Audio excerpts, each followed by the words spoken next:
Hi sa inyo guys, and welcome po sa panibagong episode ng channel namin, and this is our one, and may bago tayo mabuksan guys. So sa mga bago po dyan, mga newbies, don't forget to subscribe and click the notification bell. So yung channel namin is all about unboxing ng product.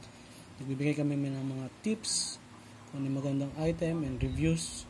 So bago kayo bumili, at least may idea kayo kung ano yung binili nyo. So, buksan na natin. Ayan.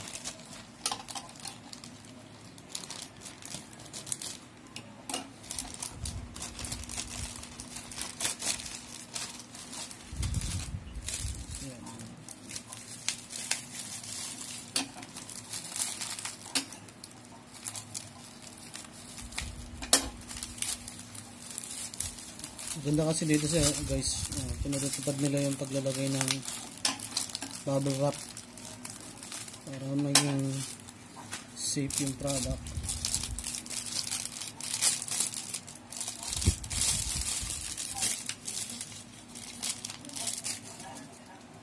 So yun guys, ito yung na-purchase namin via online store. So kung nakapanood kayo sa previous vlog namin, naghahanda si Mrs. para mag-diet. So ito gagamitin niya para pag-scoop ng mga tsaa, tsaka yung shake niya.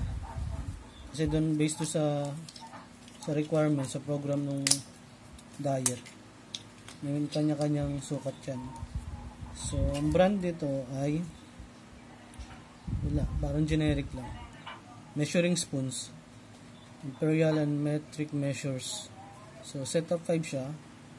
So 5, 3, 4, 5. So ito, meron din siyang lock nito para hindi kumalat yung mga item. So may mga sukat yan guys. So dito mababasa nyo. Tingnan natin isa-isa. So dito 1/4 tablespoon. Yan yung sinasabing 1/4 tablespoon. So meron din siyang ml, 1.25 ml. So kung merong instruction na gano'n ng sukat, kailangan masunod nyo. 1/2 tablespoon, so 2.5. Ito, maganda rin gamitin to guys kung nagluluto kayo. So kung meron kayo measurement na sinusunod, ito yung gamitin nyo.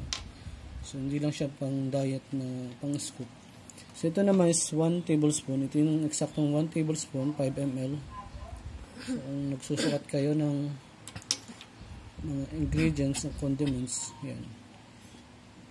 1/2 tablespoon, 7.5 ml. Yan yung pinakamalaki nila. 15 ml, 1 tablespoon. Ba't parang parehas yung isa dun? Sorry guys. Teaspoon. Ito yung 1 tablespoon. Sorry naduling lang. Ito yung 1 teaspoon. So the rest is teaspoon na. Pinakamataas na yung tablespoon. So ito, 1/2 teaspoon. So 1/4 teaspoon. So kung magsusukat kayo, mas magandang ito na lang yung gamitin nyo. 1/2 tablespoon. So ito yung magkasunod na ba? So kalahating tablespoon tsaka yung 1 tablespoon. Instead ng gumagamit kayo ng kutsarita, meron na siyang measuring talaga. So ito yung magandang gamitin kapag may sinusunod kayong instruction sa mga measurement ng diet o yung pagluluto. So yan, bago gamitin, make sure na linisin muna para matanggal yung chemical. So yan. So maganda, may sabitan din siya. Hindi ko na malak. So anyways, yan, ganyan. So yun. Sana nakakuha kayo ng tips dito. And kung interesado kayo, pwede ko ilagay yung link ng Lazada para makapag-purchase kayo.